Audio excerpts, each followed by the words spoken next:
Libs. Thank you everybody for being here.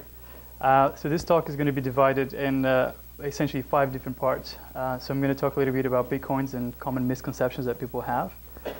Then I'm going to move on to describing how it actually works and what problems it solves. Then I'm going to talk a little bit about analytics and statistics, some Python libraries and applications that are open source that anybody can just download and start using. Then I'm going to talk about new services and things that Bitcoins are enabling. So before I start, this is responsive. Okay, so just a little bit about myself. I was actually born and raised in the Far East in a place called Macau. Then I went to London to study and eventually ended up doing a PhD using FPGAs to accelerate computations. During that time, I also created this website called Web Canvas that markets itself as the world's largest collaborative painting. After that, I went to work for one of these big banks, and that's where I started using Python on a day-to-day basis. And I became really passionate and started coming to conferences like this. And I really enjoy the community and all that these people are doing together. Also dabbled a little bit on some satellite work before. But this combination of technology and finance made me very interested in Bitcoins. And I've obviously started learning a lot about them, got myself a miner, and started digging very deep into this know-how. And this is what I'm going to share today with you. So when I talk to people, they usually fall into a few categories, and they usually focus on a few things. And one of the most common things is that Bitcoins is a bubble. That there is it's a Ponzi scheme where the early adopters and they got in early or made a lot of money, and a lot of people think that is already late, that the show is already gone, that it's probably not a good idea to invest. So one of the things that I was actually quite curious was to ask this audience, how many of you actually own or have owned Bitcoins? Okay, so that's like about 10 to 20%. And if we look at the audience here, we're all very tech savvy, we're all into finance. And you can see the amount of people that have owned or own Bitcoins is quite little. So I think that it's not a bubble yet. This is my personal opinion. I think it will be a bubble when your barber starts talking about Bitcoins and that they already own some. But I don't blame people for thinking that, because if we look at the graphs, we can see that Bitcoins have been growing in terms of exchange rate quite a lot in the last few years. Another misconception, or another worry that people have, is that it's only used for illegal activities and drugs. And of course, a lot of people don't need that, so they kind of shun away Bitcoins. And they don't even want to look at them. Other interesting aspect is, this whole thing about who started Bitcoins, who is Satoshi. Is it this guy that came out on the news like a few weeks ago? And was it started by a government agency? And I've heard all sorts of different interesting stories about that. Personally, I don't think it really matters who started it. I think what matters is the technology behind it and what it enables. Another thing that people usually hide behind is this thing about compliance and regulation. So if there's no regulations, should a big bank or should you be investing on it? Because who is accountable for? How can you check if an exchange is actually doing what they can to prevent your money from being stolen? Of course, like Janet Yellen a few weeks ago mentioned that the Fed doesn't have any authority to supervise or regulate Bitcoins, and this is a really good sign. That means that at least she gets it, that it's a distributed effort and there's no single point of failure or a single point of control. There are many other concerns, and I've just noted some of them here. So some of these are quite important, some of these are not so important. So for instance, Bitcoin 2.0, we're already in Bitcoin 2.0. Most people don't know that, but the version is already evolved, and the version is evolving. The main kind of protocol is evolving continuously. One thing that is kind of problematic is if you actually lose your key, then you've most likely lost your money, and this is pretty bad. And nowadays you can still call your bank and try to get a human to resolve things. So in spite of all of this different concerns and things, why are we still talking about Bitcoins? So I prepared this list here which has quite a big number of bullet points. And of course, it allows us to do micropayments.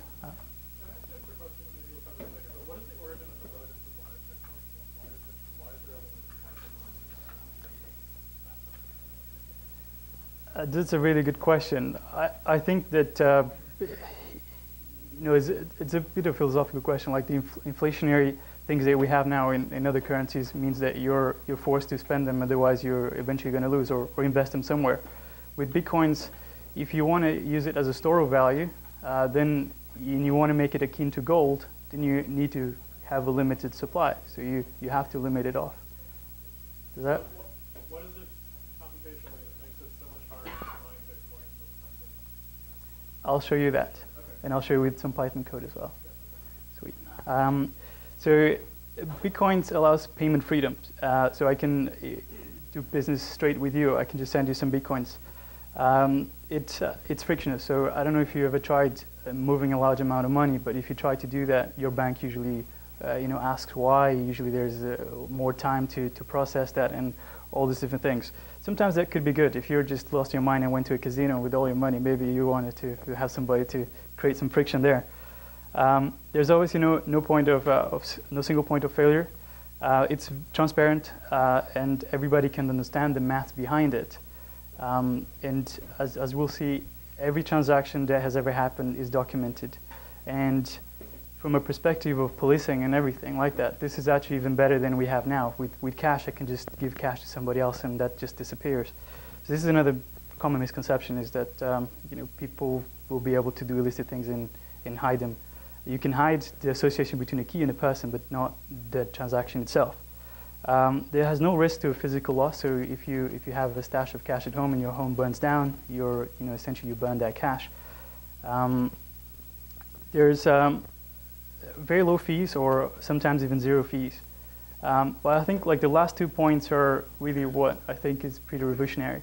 It allows anyone or anything, as in a machine, to open a bank account. And this is pretty esoteric. Like, can you imagine a machine going to a bank and asking for, could you give me a loan? But with bitcoins, that is possible. So it enables humans to humans and humans to machines businesses. Other things that people enjoy bitcoins a lot is because of all this media circus, and it's been quite an interesting soap opera. The Silk Road, and Janet Yellen, and this Mt. Gox, and this poor chap. He didn't want to come out, and he was forced into the limelight. I kind of feel a bit sorry for him.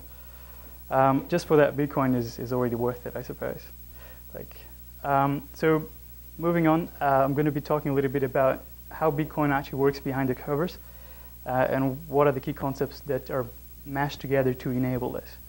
So essentially, Bitcoin solves, and I hope that by this section I would answer 3 questions. Where do Bitcoins come from? How do you attribute ownership, and how do you transfer ownership? And what does actually mining really involves?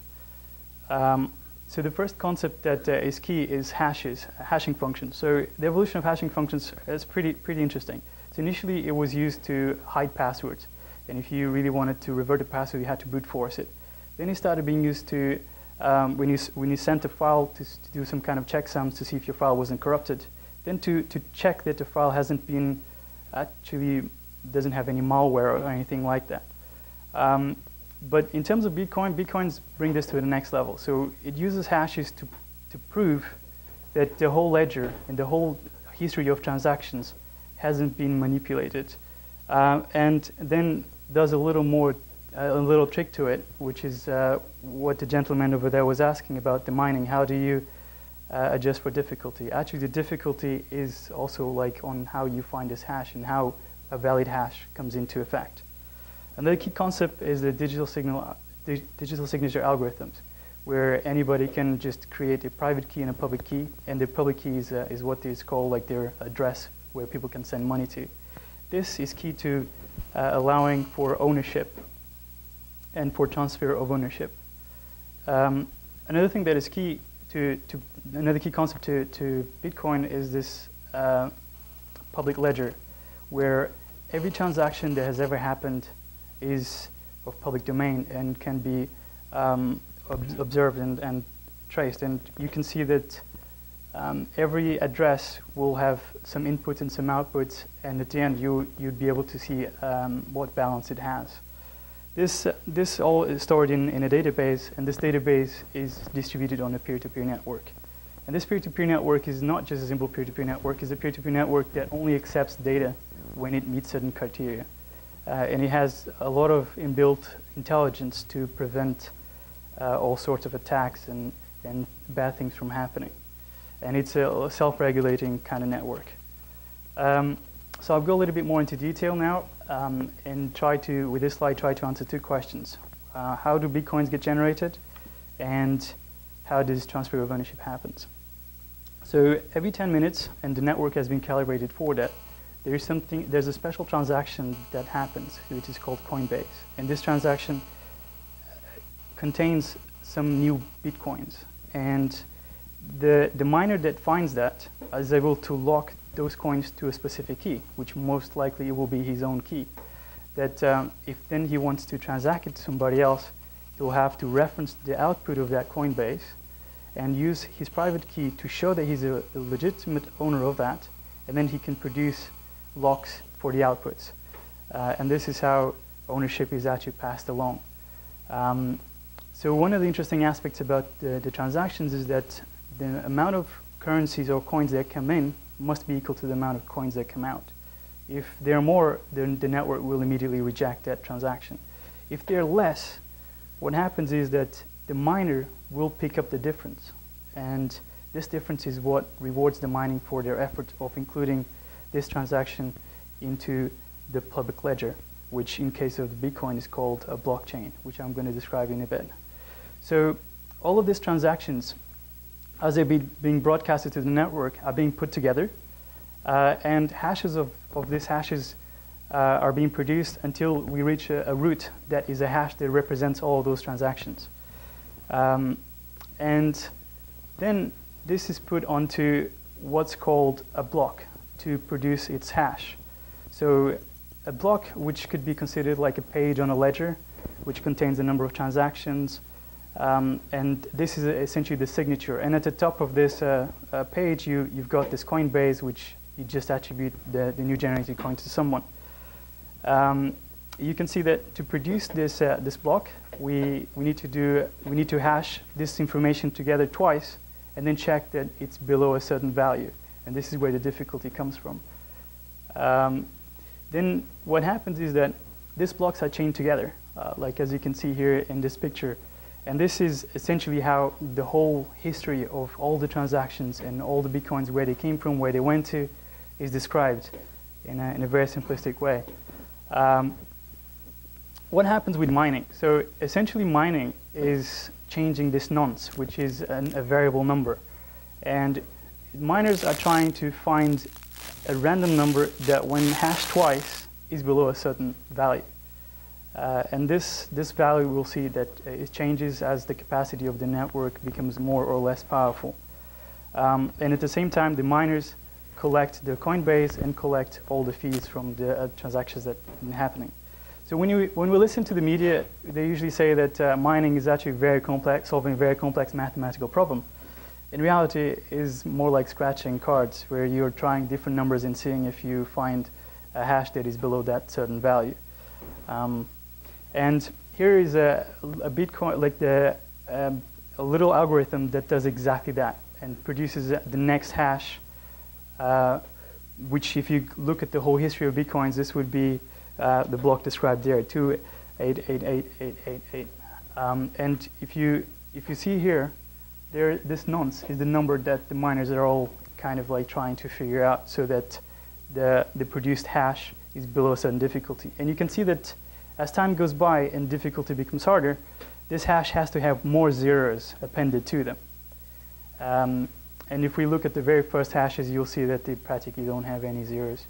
There's something pretty neat that I'm going to explain in the next slide. So what happens is, because searching for this value that solves that problem can be massively distributed and parallelizable. So there can be a central unit that just distributes the search amongst various different people. And this is why you create mining pools, where everybody's just trying little sections of this number. And what happens is that when somebody finds that this money is divided equally amongst, not equally in terms of effort to every of these contributors.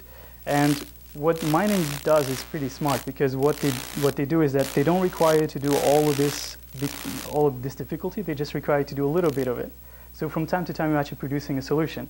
It might not be the real solution, but lets the central mining authority know that you're actually doing your work. So, and then they kind of look, they do some statistics and see you're actually contributed a certain percentage to finding this, so you get rewarded this amount. There are a few really massive mining pools out there, and this is a graph, a pie chart that describes their contributions. It's important that the mining is distributed amongst a lot of different people, because if anyone has a lot of capacity, they can potentially rewrite the top of the blockchain. And we don't want that, because what we're trying to do is avoid double spend. And if somebody can go and rewrite the ledger, then that will potentially allow double spend to happen. The previous slide seems to suggest that the amount that you can actually make from mining every 10 minutes depends on the transaction from the last 10 minutes.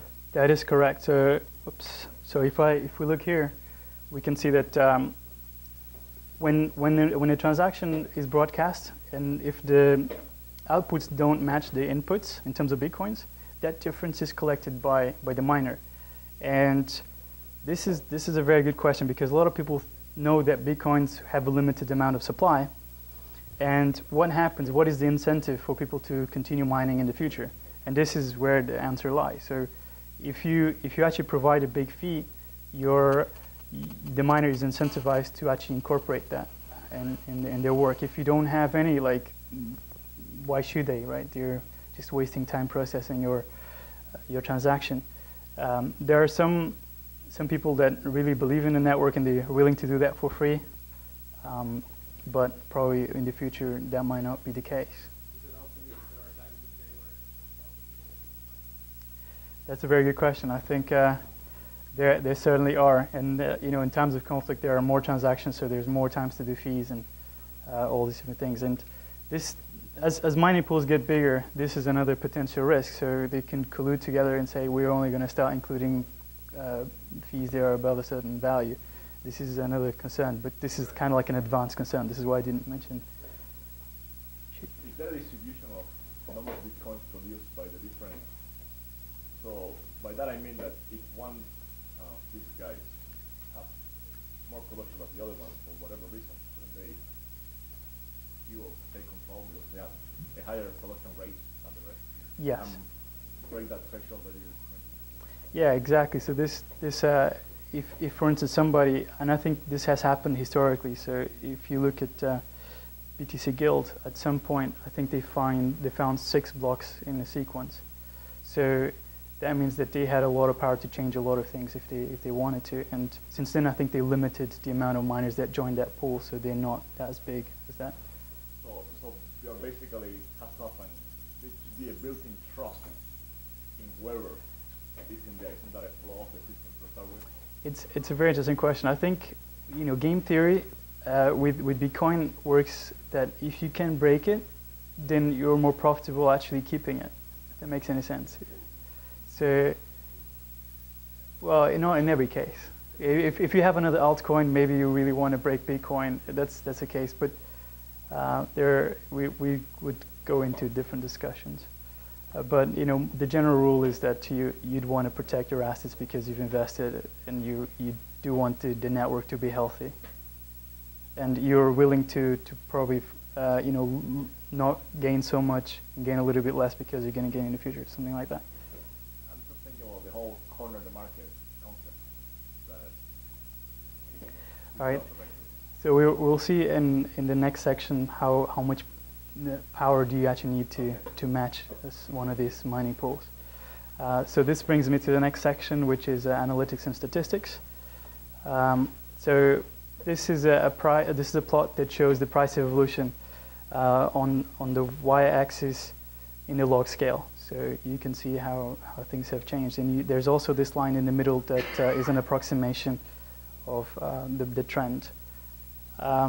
So we can see here that last year there were 2 mini rallies, and for some people this were actually pretty huge rallies, from a few hundred to thousands of dollars, and people were really woken up by that. But if we look a little bit back in history, we can see that that was really nothing to what compared in 2011.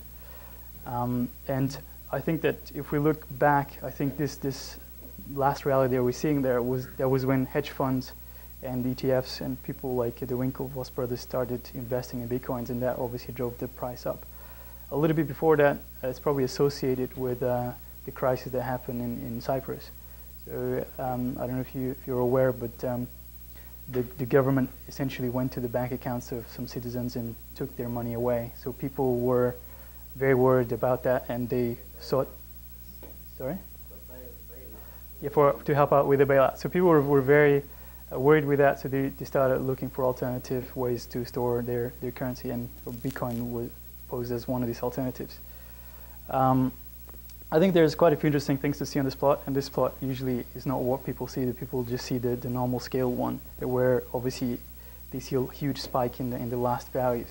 We can see here that usually the values of Bitcoins rally around March, April, and so if this happens again, the rally should be happening anytime soon. I think that in the last few weeks there was a lot of bad press, Mt. Gox, the Satoshi Nakamoto being outed. And this was very bad for Bitcoins. Like, Bitcoin's prices have been going down, and you can see that happens from time to time. It's not the first time Mt. Gox had problems, and we can see that in 2011 where the price went down quite significantly. But if we see the trend, we can see that the prices never come back down below to what they were before. They are kind of like the lower peaks are a little bit higher than when they started off. So I'm bullish on this, and I think that it's going to carry on going up.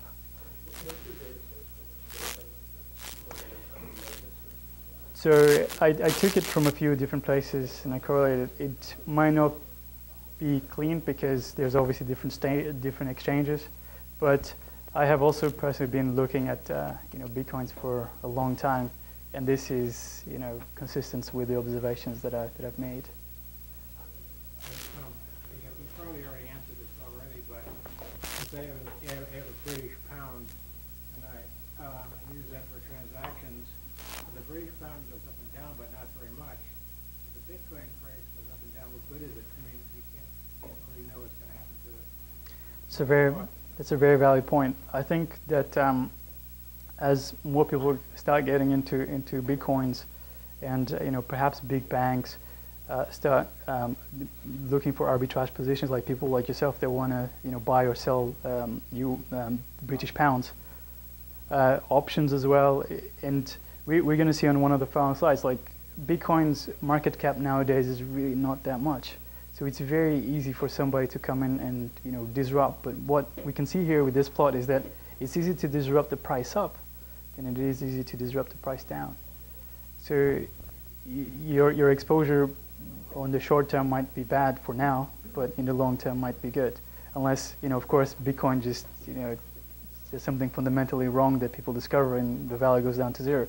This is something that exists, and it's a risk that people should be well aware of before they decide to put all their money behind this.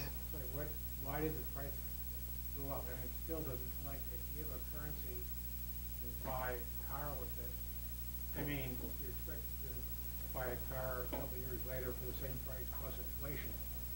I mean, to a certain extent, currencies that don't fluctuate widely represent an exchange of medium of exchange.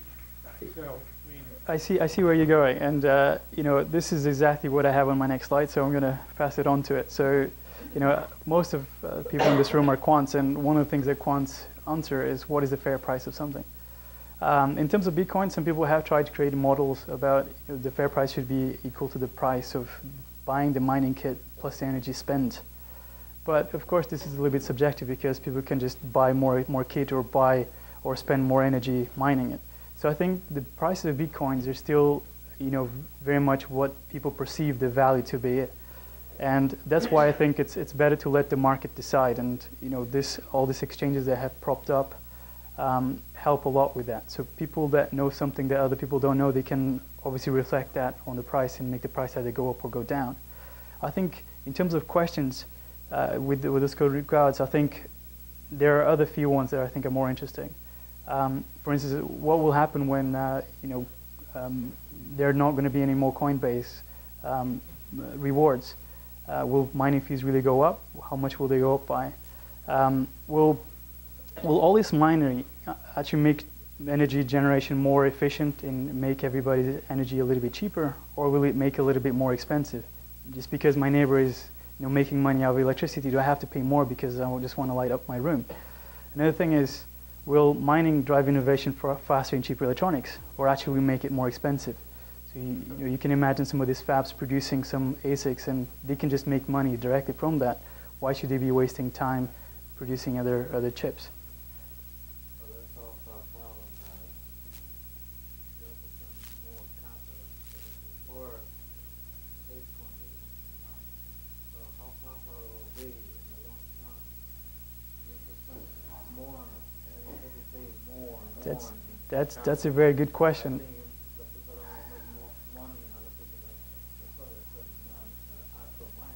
True. Okay, cool. That's true. All right. So in terms of the evolution of mining kit, initially they started being mined with CPUs. Then quite rapidly they started being mined with GPUs, and you can see that was a massive increase in terms of reward that you could get from that. After that, people started looking at FPGAs and designing custom logic to do that. And although there wasn't much faster than a GPU, the power consumption was much more reduced. Because you've got a design that works on an FPGA, that was pretty simple to then spin off an ASIC that did exactly that same logic. At the moment you spin an ASIC, it's game over for all the other devices. And this is where we're at now. And you can see that the performance comparison between CPUs and ASICs is just massive. So, one of the interesting things that this has generated are all these mining rigs. And this is an FPGA-based mining rig. Of course, it's probably not worth mining with this anymore. And I don't know if you've been following the news, but this week somebody just came out and showed to some news channel this whole mining rig set up on a big warehouse and full of ASICs. And he was claiming that he's making around $8 million a month with this whole kit. It's pretty impressive. There's this website there that has some pretty cool pictures if you guys like to see this. So with all this mining going around and people actually making money from it, the hash rates are going through the roof, as we can see here. And with these hash rates going through the roof, we obviously have the difficulty being adjusted. And we can see that the difficulty, or the number of zeros that have to show up in front of the new block being more than before. I think that once this graph levels off or even starts coming down, that will mark some significant event. And either will mean that we've reached Moore's law, would either mean that we've reached the most effective way of mining energy or generating energy, or simply Bitcoin has become not as important anymore, and people just moved on to something else. Let me just answer that one first. So isn't so this is in context, doesn't Dogecoin have a fixed difficulty rate? There are many altcoins, and they all have different times that mining and difficulties. There's another coin that use a different hashing algorithm that becomes a bit harder to create ASICs, even though that's a little bit stretchy. I know that's not what you asked, but I'm just saying that there's a lot of other alternatives and that focus on doing things a bit differently. Yes? I know. My specific remark was Dogecoin, for example, has a much better monetary policy of there being a fixed amount of new coins being generated each year, which in turn implies that the difficulty is fixed because and according to the good relative hashing volume, you get appropriate allocation. Yes, they could be, may well be true, and they could be. Your question? Yeah, why could it go down? I thought it was always increasing for some reason. It can go down if people start having less hash rate. So if they start, turning off their kits, then the number of tries per So that lowest number can actually go up again. it can go up again. Yeah. Is that related to the time it takes for the entire network to switch one block? Yes. So if it goes to 11 minutes, they'll have to slow it down. If it goes to 9 minutes, they'll have to speed it up. Exactly. Yeah. So with computational power going quite through the roof, as we saw, there's also the storage that's going quite a lot, growing quite significantly. So if you want to download the main Bitcoin client and have all this information stored, you have to wait for quite a little bit of time before it's become operational. And now we're at about 15, 16 gigabits of data, and this is only going to grow. But if you just want to look into the data set, there are some really good websites out there that allow you to do this. This is one of them, blockchain.info. And you can see here on the side that this is the latest blocks that were mined, how many transactions it had, what mining pool generated it. Also down here we have a feed that has all the latest transactions that are being broadcast to the network. And if you have a wallet address, you can just put it there and see what was the ins and outs of that particular wallet and how much money it currently has. There are other websites like that I've mentioned here, but this is a really good one. And you can see some of the charts that I've actually have in this presentation by clicking on this link over here. In terms of other statistics, I think I've summed some of them here. So to give you an idea, on average fees, the miners are making around $400 an hour. The market cap of Bitcoins are only about 8 billion, a little bit less than 8 billion US dollars. But I think the most extraordinary thing about this plot, this numbers, is this petaflops capacity of the mining rate of the whole mining community. And if we look at the top supercomputer in the world, we can see that it has a mining capacity of about 55 petaflops. The whole Bitcoin network is almost like 10,000 times larger than that. And some might argue that it's a bit of a waste of all this compute power for such a thing. If we kind of reverted all that power to more useful things, would be awesome. And I think there's a real opportunity there for somebody to come along and try to reuse this into some other useful application. So, like I was describing, at some point there are not going to be any more Bitcoins that can be mined. So this 62 represents the total that have been mined so far. Does that make sense? 21 million. 21 million. 21 million. No, but most people don't know that Bitcoins can be subdivided. And even though that might actually be fixed, you can subdivide Bitcoin and kind of distribute it as you wish. So another thing that I think is pretty extraordinary is that this plot that shows the amount of people opening wallets in this website, blockchain.info. And you can see that the rate has never been as high as it is now. And I think this is probably going to continue to increase for a while before it levels off. So having said all of that, I'm just going to move on a little bit onto what Python libraries and applications they are and what open source projects you can just download and start using this. So the one on the top of this list is obviously the main client. So this is the reference application. And I suggest everybody should download this and get the data set. After that, there's a few other libraries that RPC to this main client and it gets all sorts of different information or provide all sorts of different APIs. So you can send money, you can query what is the balance of a certain address and so forth. You can see that there's whole applications here. There's even one that is an auto trader that sends off SMSs. This is a bit outdated because it uses Mt. Gox, so whoever picks up this code would have to convert it to some new exchange. There's a library there that picks up tick data from a lot of different exchanges. There's an open source blockchain viewer like the one I was describing earlier, where you can just use a web interface and see the whole history. I should say that blockchain.info is also open source, so you can use that code too. There's an arbitrage application there too.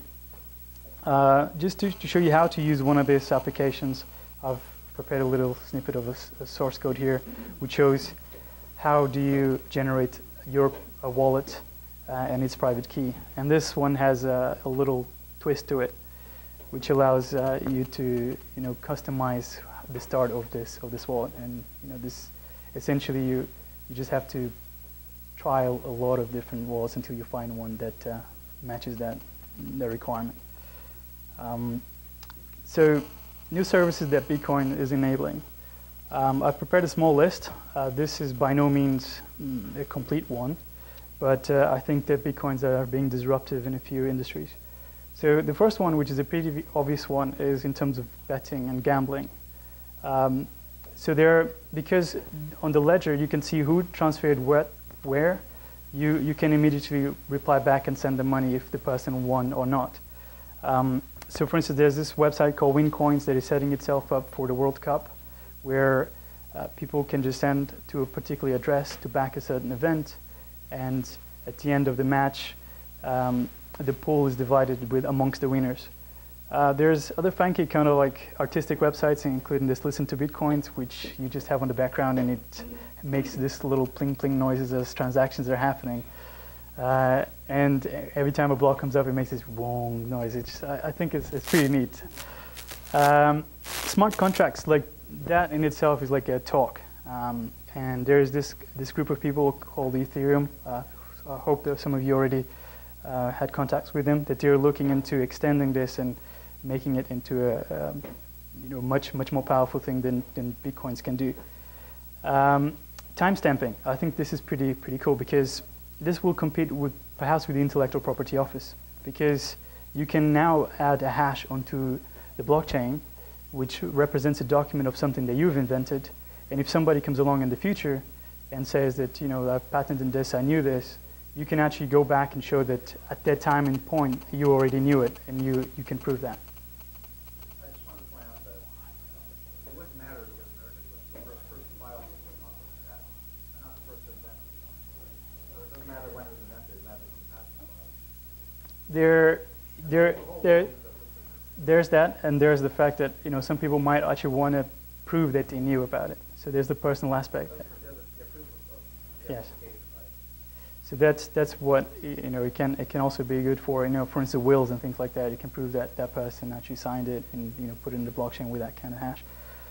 A little bit allows for micro donations, and you can imagine somebody with a QR code in a T-shirt, and you can just send them money if you want. There's this website called Fiat Leak that shows where money is being converted from fiat to Bitcoin. I think that is a pretty cool website.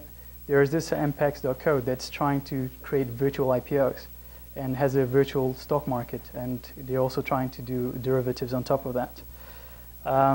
Of course, you're asking, you can start arbitraging and with fiat currencies and other alt currencies and things like that.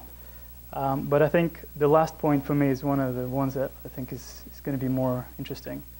So imagine you want something delivered to you right now. You can actually ask Amazon to do that, but Amazon might not have a drone that's ready for that. There could be a drone out there that will accept Bitcoins to do that job for you. So you can actually pay it, and you will collect that and deliver it to you. And then the drone made some money, and if the drone wants to have some upgrades, you can actually pay an engineer. The more money it has, the better engineers it can do, and then it kind of owns its own destiny. And I think that this is something a little bit of a sci-fi movie, but I think Bitcoins will enable a little bit of this to happen. And this is just a little glimpse of what's possible. Of course, there are many other applications. Thank you for attending this presentation. Hope you enjoyed it.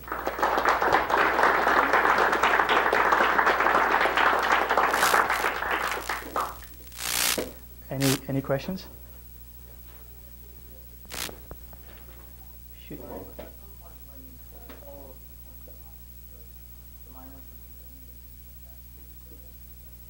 That's true, yeah. And in terms of buying power,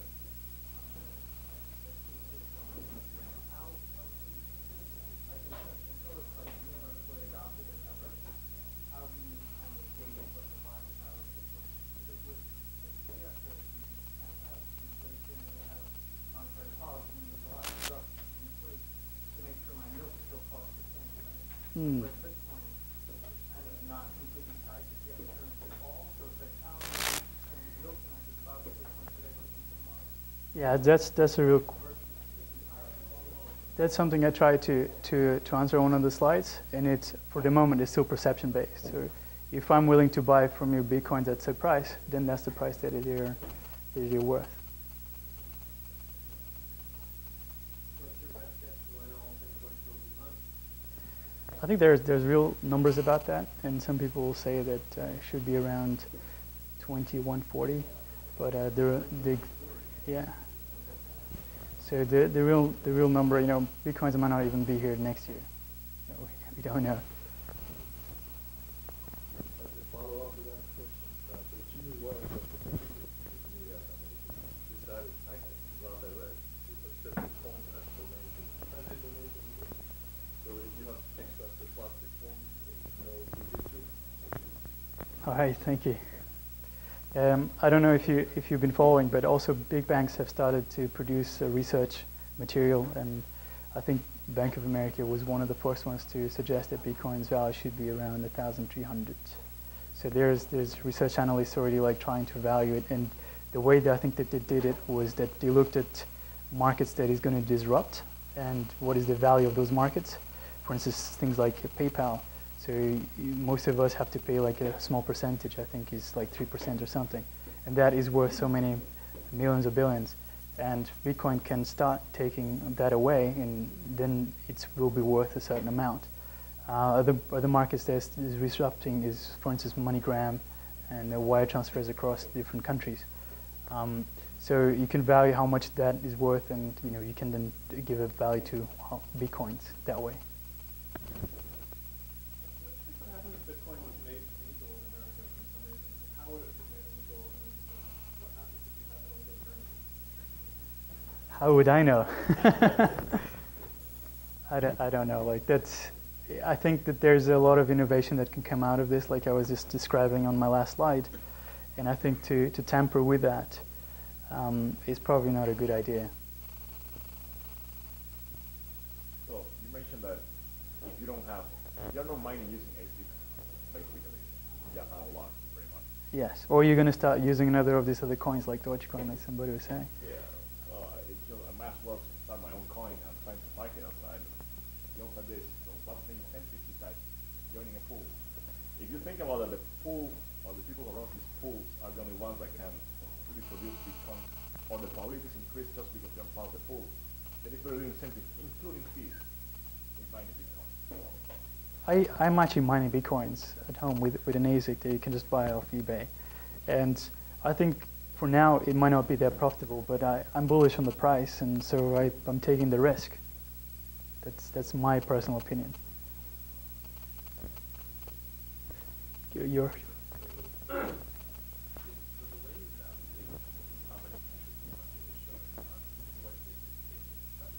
yes.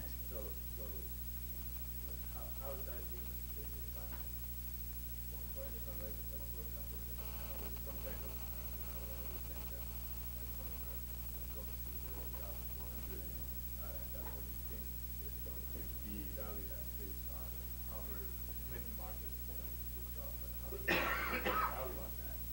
Because it's all based on it's the same way as monetary policy. The currency is valued by how much people put their faith in that currency. But at the same time, there's an entire government with cash revenue backing it up, and governments will act as the country's asset. So I just said that I'm one of the miners. So I'm one of the backers. Government represents people. I'm part of the people. I think this is kind of like a new concept, is that maybe all these people that are involved in Bitcoins, they are the ones that are backing the value of Bitcoins. And that stands for something. Does that answer your question? Right, but the thing is, it's not like the entire community is what they think is their value. So how can one person analyze that and say this is their value? I think That's true of anything that's traded on the market. No, but like anything that's traded on the market, you have like thousands and thousands of quotes, thousands and thousands of people weighing in. But whereas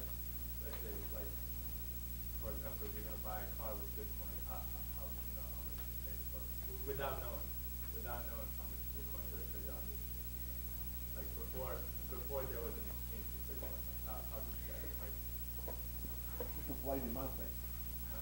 The bottom line is supply-demand, like basic economics. Yeah. So if there is a lot of demand, prices go high. A lot of supply, there's no demand. I understand that. So it's basically the same concept. So it's basically like an unrestricted, free-floating, Arguably, this has a super closer. volatile, completely reliant on people's whims. Like any other asset in the market, think about it. But it's not like any other asset in the market. It is.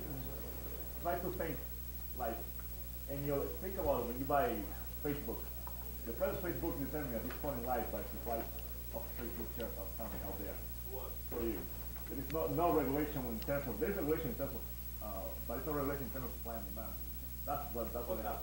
But as opposed to most currencies, this currency actually has an intrinsic value tied to something physical. The cost of the means of production and the electric input. You know, it does have somewhat of a physical intrinsic value. Whereas since we left the gold standard, all we have is a promise from the government. Yeah, currency. If the central bank tomorrow decides to increase our supply, that's whatever happens with the law of credit easing.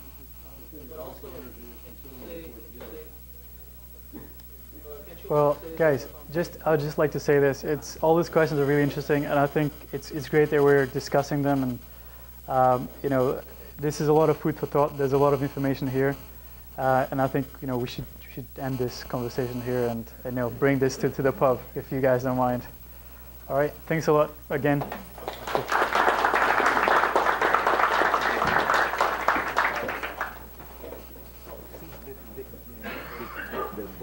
The wallets are available.